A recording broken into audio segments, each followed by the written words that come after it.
Hello and welcome back to From the BON, the Burnley podcast. This is the preview for Manchester United against the Clarets on Saturday. I'm Simon Evans, and with me is Darren Bentley, Chris Bowden and Paul Woodhouse.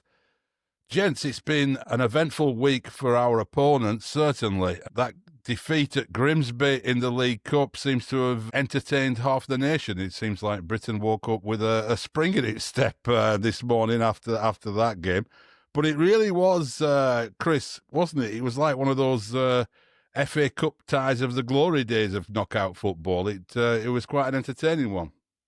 Absolutely. You know, the stadium, under the lights, and when it started, like with the biblical rain and all this, you just knew it was it was going to end badly for United. But it's like we said sort of last week in the YouTube Shorts stuff that I can't remember United being as bad since I was at secondary school, and even then they won an FA Cup every other year or so, and they'd you know, a Whiteside or a Robson or a Hughes, and you know, just in the days of Big Ron.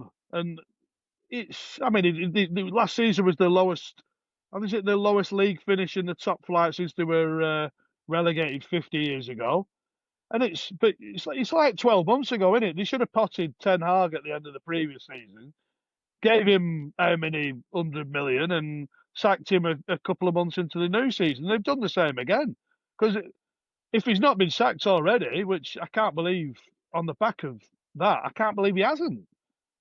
But if Burnley go and win there on Saturday, he's absolutely up for the chop, isn't he? You would think so, yeah. I mean, you don't know. There's some strange dynamics at Manchester United, aren't there, with the ownership and their priorities and the decisions that they make. But Woody, it's a funny one for Burnley going into this, isn't it? Because you know, you sort of think that on paper, like they're at their weakest, they don't look good, they're in crisis. It should be a better chance than ever to go and get 3 points at Old Trafford, but it doesn't always work that way, does it? No, but it kind of depends on how, you know, whether Amorim's paranoia is warranted.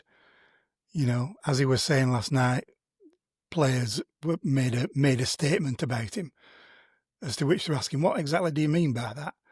Which obviously means that, are they trying to get him sacked kind of thing? Now, does that mean they're going to try and carry that on Saturday, for example? Are they going to step up and perform?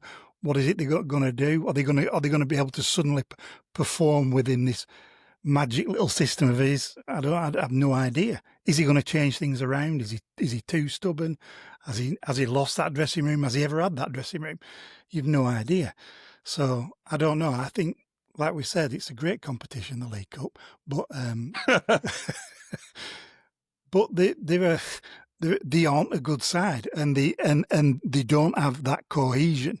And you saw that Grimsby did an amiable job, a very decent job of like pulling a half decent side together. It wasn't as if he played like a load of under 15s, you know.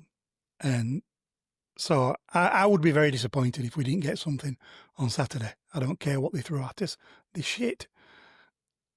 But it's a tricky one for Scott Parker, isn't it, Daz? Because what's his message to the team going to be? Because, you know, the natural instinct would be to say, they're there for the taking, lads. Come on, we can go and do this. But on the other hand, it's nonsense in a way, because they are full of quality players who've all cost more than £50 million.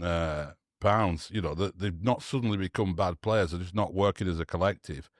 But they are capable of punishing a team. I mean, it's a funny one, isn't it? You can't get carried away and think that United are there for the taking, I don't think. No, but you've got to go there, I think, and imagine the message to the players will be, keep it really tight for 20, 25 minutes, frustrate this crowd, because they're not a bad crowd, you know, Man United. They do tend to get behind the team, I think, but if Burnley can keep it tight for 25 minutes and perhaps have the better of the chances, you know, and stifle Manchester United, you could quite get these few dissenting voices in the crowd, and they'll already be nervous. They're bound to be nervous when they come out on Saturday. And we touched on it in one of the previous podcasts. In this league, we know you have to play everybody, but sometimes it's when you play them. And we're never going to get a better chance to play Manchester United with a good record at Old Trafford. You know, down the years, in recent years, we've done well there. And it's not quite right maybe to say they're there for the taking, but they're certainly brittle. And I think if we can expose them, certainly down the flanks, and for me, Foster's pace up front, get Foster running at that back line, because we know they can be exposed at the back, then, we've a chance of pulling away something there. And then, I mean, that is a real crisis if Burnley go there and get a result, isn't it? Because already the knives are out for him already. They are out for him, but it's funny, when I was back in England and covering United quite a lot, I was there during Mourinho's time and Solskjaer's time, and then a bit of Rangnick as well. And I remember that those weeks where you'd have this big media build-up that Mourinho's under massive pressure, they've been beaten by Liverpool or badly or something like that. Same happened with Solskjaer. And you'd turn up at Old Trafford and they'd get a standing ovation when they came out, and the crowd would be chanting their name. And it's almost like the United fans have this attitude of like, we know the rest of the world hates us. They love us doing badly, so let's get behind our useless buggers. There's a bit of that there, which I quite admire in a way about them. But Chris, I mean, you've said a couple of times when we've talked about this game that someone like Fernandes can always pop up and hurt you. That there is that quality there. I mean, obviously they've not been good in any of these games, although perhaps not as bad against Arsenal as people are now saying. But who else would you be wary of there? And then looking at the matches ups against our players, where do you see the dangers being for us? So I go back to 2 years ago. Fernandes he pulls that. It's a sensational volley out of nothing, and all of a sudden they've won at Turf Moor, and they didn't deserve to either. But I mean, look at it on the face of it. I mean, Šeško's he's getting a bit of hammer for being the last outfield player to step up for a penalty last night. We don't know whether that was the manager's thoughts or whether the striker didn't fancy it. But said he had cramp apparently, Chris. Exactly. I mean, the lad's got quality, and he's done it at a very, very good standard in the Bundesliga.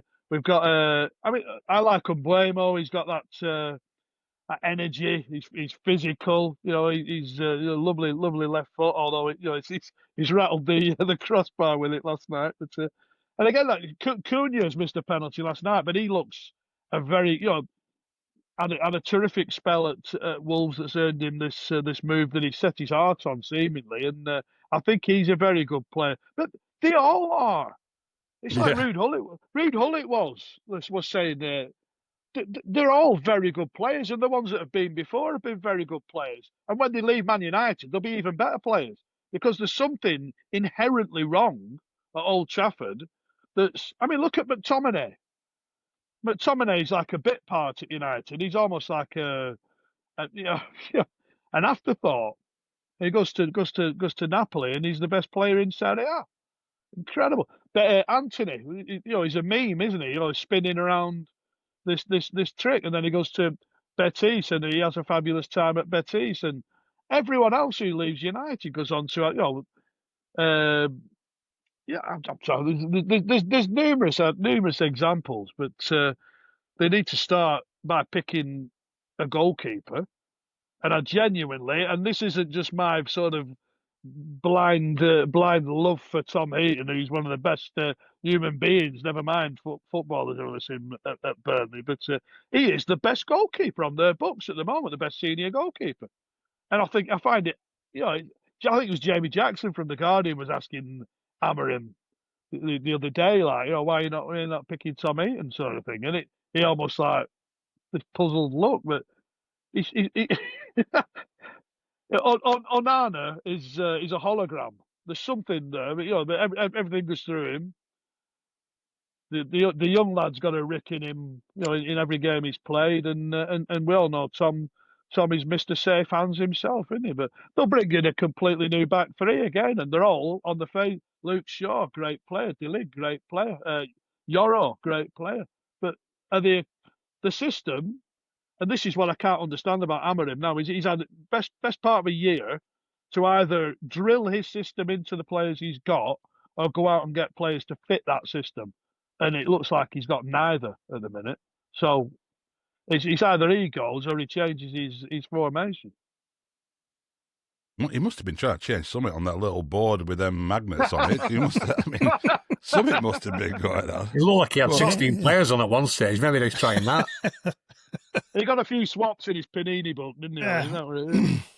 He does remind me in some ways of company at Burnley, Woody, in the sense that although our system changed all the time, and there was this constant idea that we're trying to play a certain way, and he's not going to change that, and we know that became a myth sort of halfway through the season. But it really bugs me actually, this idea of a system manager, because I can't think of many people who've succeeded in the Premier League by being that obsessive about a system. I mean, the great managers in European football, all right, you could say Guardiola perhaps, but even he's adjusted, since Haaland's been there and so on. You look at Carlo Ancelotti, who sort of prides himself on not having any system whatsoever and just getting the best out of the players at his disposal. Did Klopp have a system? He sort of had a regular formation he used, but it wasn't ideological. I mean, I find it quite odd. What do you make of all that? I think the problem is how he's so rigidly stuck, and it's quite apparent that he's unable to change within the ebb and flow of a game, and that's what he has in common with VK, with our Vincent, is that they don't necessarily know what they're doing within the game itself. If you saw them against Fulham, you saw how De Silva was able to kind of push folks up, press a little bit harder, and Amorim didn't have a response to that other than to let the players retreat back. And it just became wave after wave of Fulham attacks, and wing-backs were isolated, the front men were isolated, and I don't think he has the tactical acumen and the nous and game management as a manager. I think that's his problem, whereas somebody like Scott Parker is 10 times the manager in that regard. We saw against Tottenham, it's about having that flexibility. Yes, you'll start off in a particular formation, but you have to have the ability to be able to change things around as they warranted and to be able to work things out. And I don't think Amorim can do that. I think he's also got 11 players, probably more than 11 players, who are so low on confidence at the minute that they're almost passing the buck to each other. And you touched on Ancelotti there and Klopp. Maybe they didn't have a solid system, but what they did have is players will run all day for you, run through brick walls. And at the minute, I'm not sure those United players want the ball almost. They almost want to pass it off to the next person. He's got his bomb squad though, hasn't he? He's got rid of supposedly the bad apples. He's got Garnacho's not had a sniff, and they're trying to get him out the door before next week. He's shipped Rashford out the door. Jadon Sancho's looks like he's been away for a year and he's going to move on, etc., etc. So he's made signings, so they're not all they're not all the previous managers. Like we've said for years, they've all been like the patchwork quilt of Ferguson, Solskjaer, Mourinho, Ten Hag players, aren't they? But he's been allowed to bring his own bodies in as well. So if this lot aren't prepared to run through brick walls for him, then who is? There's going to be a lot of those players have to get out. Same as at Burnley, isn't it? Really, I think this is going to be an absolutely mental Monday on the transfer window, because if you look through so many clubs, Arsenal as well. There's all these other clubs where everyone keeps using this phrase "bomb squad," don't they? For like 4 or 5 players who are training apart or whatever, but players who are on big contracts who they want to get out, whose agents are saying, you're on 150 grand a week. You don't have to go anywhere if you don't want. And Jadon Sancho might end up being in that situation. I mean, people forget. You look at Chelsea. I was looking through the list this morning. Raheem Sterling, remember him? Yeah. He's on 250 grand a week, and he's not even in the second string. It's absolutely absurd. And all these players come Monday are looking at, am I going to be playing this season, or am I just sat on a training ground, not training with the first team? I mean, and we've got plenty of those as well, haven't we, Daz? When you look at our squad now, I mean, if we don't get these people out in the next 3 or 4 days, the wage bill at Burnley, we laugh at these big clubs, we'll be in exactly the same situation. I'm sure that's the focus now, is to get players out. We've got a top-heavy squad, and we're linked with 3 more today. So if we're bringing 3 more in, we seem to sort of, the old 2 steps forward, 1 step back. It's like 2 players in, 1 player out at the minute. So there will be some culling done, I think. I mean, he hinted to the fact that Magic Mike might be on his way, didn't he? He kind of hinted to that after the game on Tuesday. No. Well, Please. one assist a year doth not pay the wages. And there'll be a few more, won't there? But There has to be. yeah, I mean, our squad we touched on it the other day, didn't we? I think I put a squad up in our WhatsApp group. It was about 35 strong, wasn't it? Again, you're talking about people not getting into the second string, That's right. That's right. Those not even named in the cup squad on Tuesday night. And you know what? We've still got a cup squad. Man United have only got the FA Cup to play for now, and it's only August. They've got, how many players have they got on their squad? And they're not in Europe. They're not in the Carabao Cup. They're not going to win the league. So they've got maybe 15, 20 players there who aren't just going to get a look in for the season unless they ship them out. But there'll be a lot. You're right, Sam. There'll be a lot of culling. Yeah. There'll be a lot of culling of squads on Monday, and a lot of players up for grabs, I think. And then you've got the free agents list as well, because that seems to be a longer list than normal seasons this year. Yeah. And could be a much longer list by Tuesday morning, because in some of these cases, people are going to cut their losses, aren't they? In a situation like Raheem Sterling, who's on that kind of wages, you sit down on Tuesday morning and say, right, we'll cancel your contract. You're a free agent. You can go wherever you want. Let's be reasonable about how much we have to pay you off, and there's going to be a lot of that happening. But you look at players like Bamford's been released, hasn't he, tonight? Not really appearing on my target list. No. Not on our radar, but someone in the top 2 divisions will have a sniff at Patrick You Bamford. could add Zit or Bamford. Yeah. No, there's tons of them. I mean, you players like Victor Lindelof, who, all right, he never won people over totally, but I mean, he's a Sweden international centre half who's played over 100 games in Premier League, I'm sure, and he's just sat there with no club. Kurt Zuma and people like that. Yeah, I mean, you could put together a couple of decent sides out of these players, but Woody, it is going to be a crazy Monday, isn't it? Because there's also going to be these clubs who feel they need those extra 2 or 3 players, and we're not the only ones. But for us, we're seeing names start to be mentioned.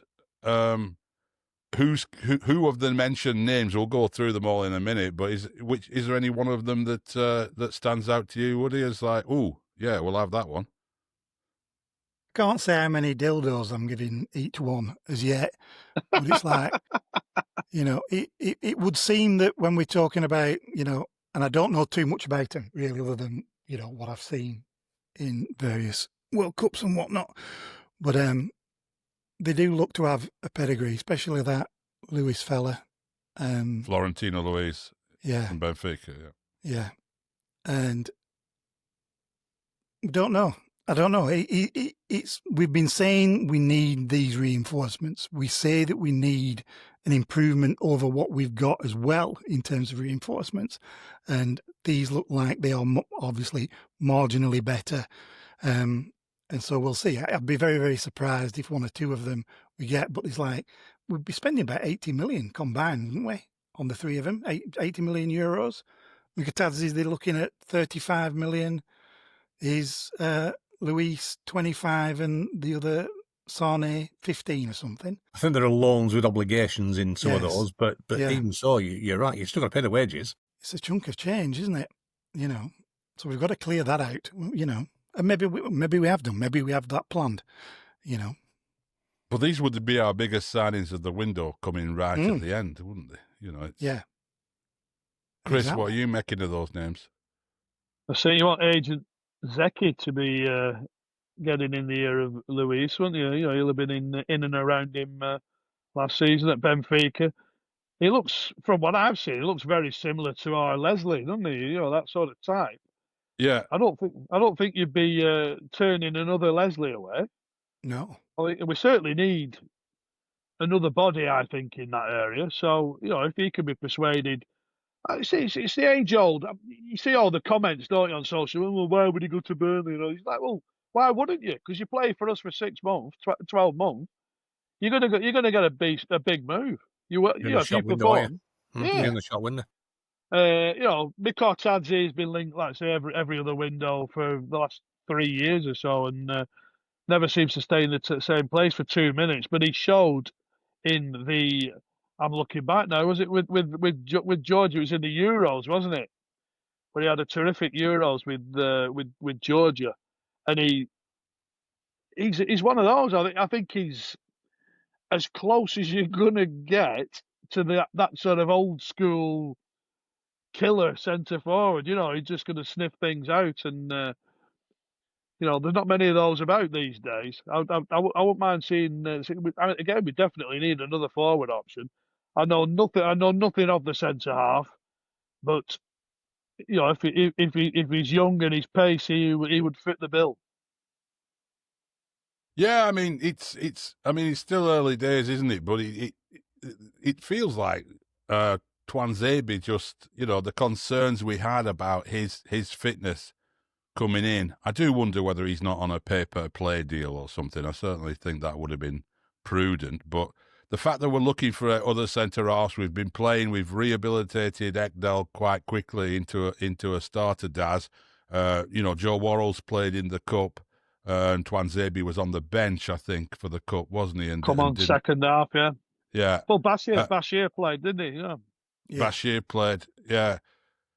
We do have quite a lot of centre-halves, really, still, don't we? There's Jordan Bayer sat there who we're hoping comes back, and there's still Dalquois still on our still books. Dalquois there, yeah. There are plenty of cabs on the rank, aren't there? Another centre-back would have to mean that one or two of them are moving on. Would have to be. Worrell, for all his sort of leadership qualities, you can't see Worrell playing too many Premier League games. Ekdal, I think, might be third or fourth cab on the rank when everybody's fit. But if you're going to bring in a centre-back, you've got to ship a few out for me. And you can say that in every position through the side, can't you? But you will have a lot of agents getting busy at this time of year as well. And the fact that agents have contacts, people like Ornstein at The Athletic are in agency 3 times a day. And if they want to play a move in, they just drop that name in with a couple of clubs and it gets the name out there. And then other clubs might be, we can have a look at him. So there's a bit of that going on as well, I think. It does sound like one of them, is it the Louise, is a bit more concrete than the other two at the minute, because of what we're being told. But listen, the recruitment side at Burnley has moved on light years in the past couple of years, hasn't it, in terms of what we used to have recruitment-wise when we were bringing in mid-20s to late 20s British players. Now we're looking across the world. Some of them will work out, some of them won't. But, again, I keep saying, you've got to put your faith in the recruitment. They've looked at them, they'll have done their due diligence, and if these are the targets, then, they get our support, don't they? And Worrell was our top earner in the championship, wasn't he? On 40 grand, he was on more than Brownhill, wasn't he? You think about Joe. Joe Worrell. I saw a list, yeah. I don't think with Joe Worrell, he was obviously a long-time target for Sean Dyche, and we all thought he was going to be that sort of Burnley type succession planning. That if he came in, he'd slot in those wonderful 7 out of 8 years in the Premier League sort of thing. But even with Forest, he's had limited time at the top level. He is a championship centre-half, Joe Worrell, and we were expecting a lot of him to be our first choice Premier League centre-back pick, I think. So I'd say I wouldn't be averse at all to bringing in another quality body. Like you say, we've got umpteen bodies, but they ain't up to snuff, are they? The position we're not being linked for is that sort of creative number 10 sort of position where, some of us feel that a Christian Eriksen type player, somebody who can, And Aaron Ramsey. Well, yeah, maybe that's what it is. And Mike Trezor. Yeah. You've got Ramsey, you've got Hannibal, you've got Fleming. We've got 3 or 4 who can flexibly play that position. So, yeah, although we need one, I'm not sure it's the priority. Yeah. I think you're right. That's a good point on Ramsey if he's coming back in. And then I think you look at that little ball into Barnsley the other night. He's got his goal and he's 90 odd minutes. First 90 odd minutes for how long? And he fed that little ball into Barnsley. We scored a goal. I've been saying for donkeys. He's got ability, the kid. and it's just a case of getting him fit, getting him right, and I think he will be a very, very good footballer for Burnley Football Club. Give him the opportunity.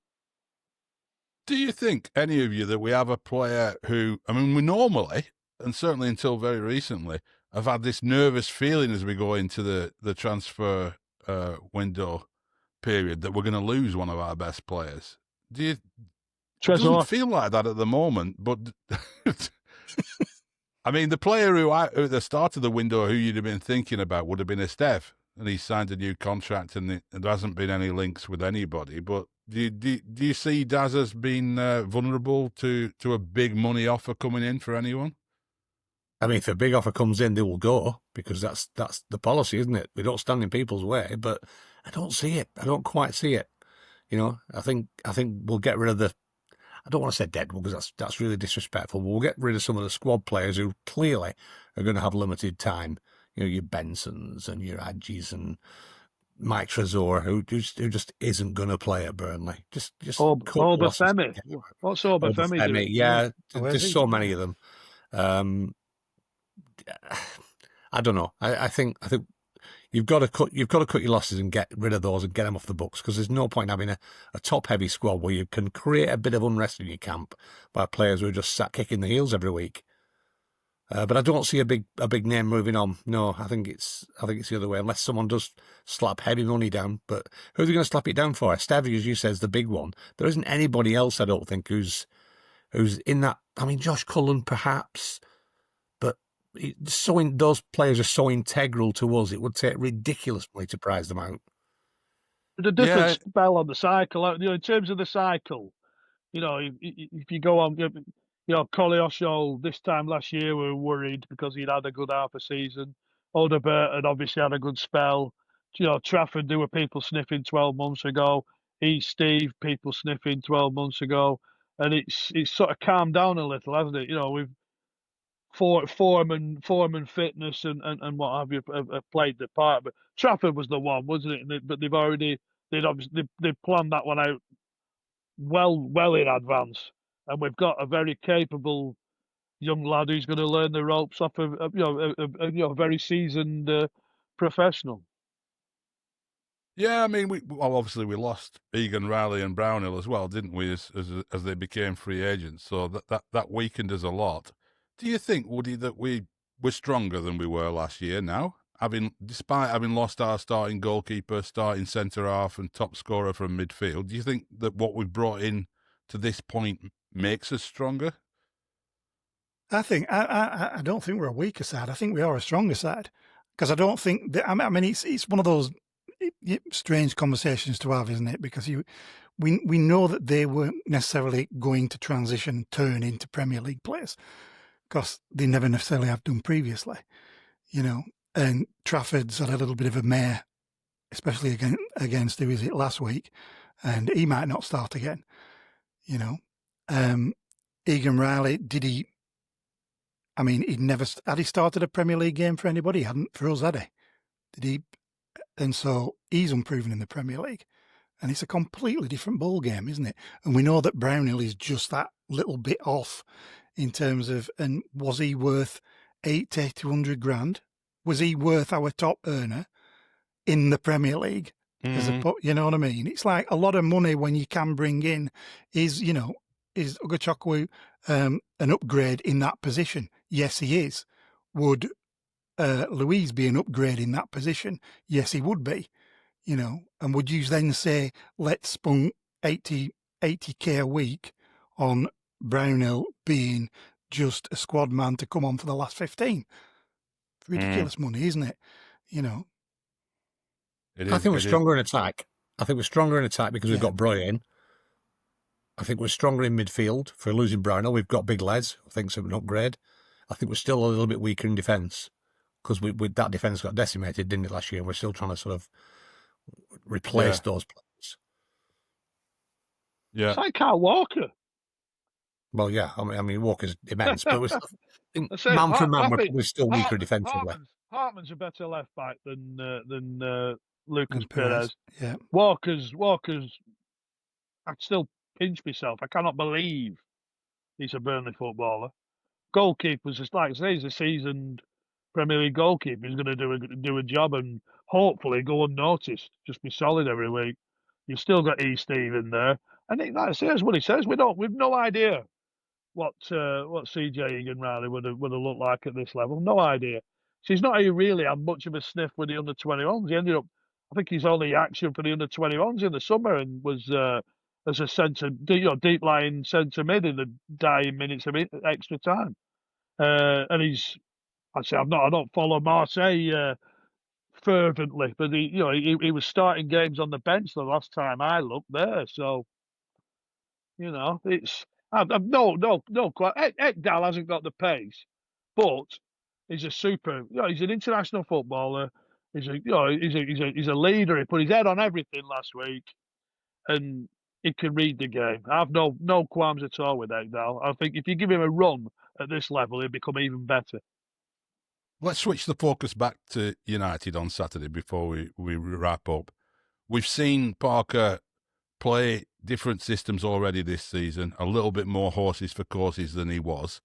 Daz, what do you expect in terms of selection and formation at United? Your thinking was frustrate the crowd early on, keep it tight. Do you think he's more likely to go with that back five or back three, as it gets called sometimes?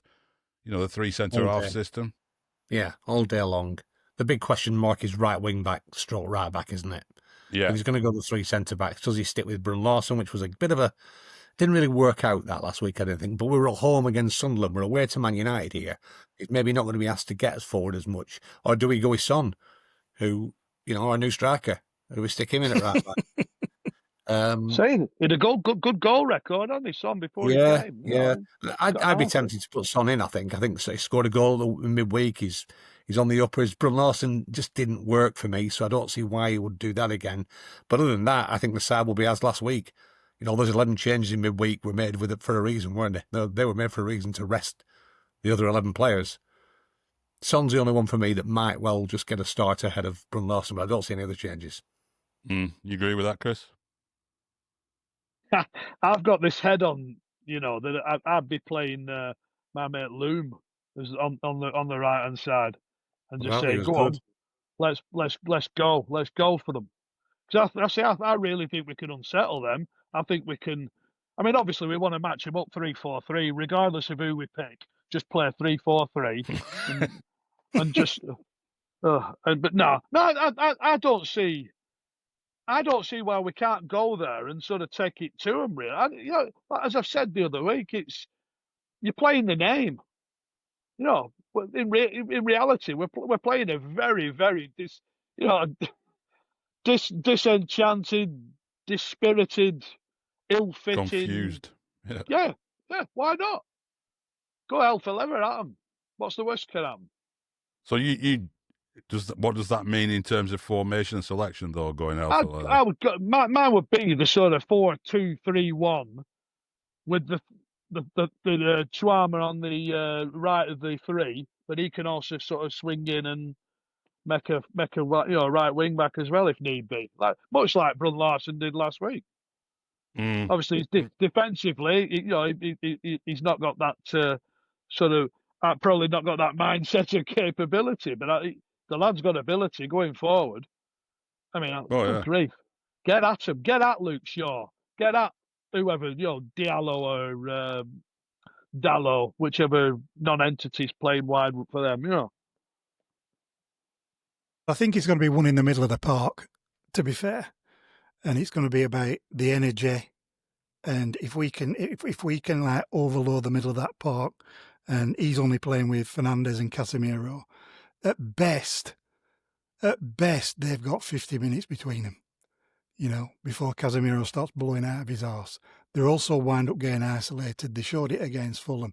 And if we can keep that level of intensity, and Hannibal's going to do it, he's going to be ratting around.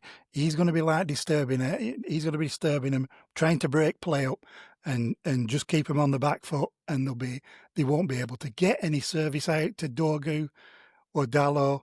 And the two front men will be isolated and will be trying to bring Mason Mount back in to support him like they did against Fulham. And I think that's where we'll get some joy. More touches of his hair than the ball on him, Mount. Yeah. Exactly. They were a shambles on Saturday. On Sunday, sorry. I just think, I agree in a little bit that we go after them, but I don't think we go after them harry-carry. I think we keep it nice and tight. We frustrate the crowd. We grow into the game. And if it's 0-0 after half an hour, 35 minutes, you can open up a little bit then. I wouldn't be going at them from the off. I'd just be keeping it nice and tight. But I'm sure he'll have had them on raw meat for 2 days. Scott Parker, I'll be showing him that video from Grimsby and looking at where we can exploit them. And there'd never be a better time to play them, will there? Never be a better time to play them. You kill them on the counter. Yeah. Well, that's where Foster plays instead of Breuer for me. Breuer was clearly, I thought, easing his way back into it on Tuesday night. Yeah. But you've got Foster's pace there. You play to that. He's great hold-up play. And he's good behind. Bringing Son in would make sense purely because if they're going to occupy you with 3 quality forward players, you need that. You need. You can't. You're not going to go man to man against them or a 3v4. Are you? But that's the one. But I say we can kill them on the break. It's a place where heroes are made, isn't it, Old Trafford, though? Even as an away team. It is. You still think about some of those moments, Tom Heaton's goalkeeping, Rod's goal, Stephen Defoe's free kick. Yeah. Oh, I'm getting ready for Saturday already. Right, we'll be back. We'll be back with you. We'll be back with you right away after that game at Old Trafford on YouTube only with our rapid reaction, which is proving to be very popular. And then, of course, we'll be back as usual after that, audio as well on Monday. The debrief, of course. Enjoy the big game and up the Clarets.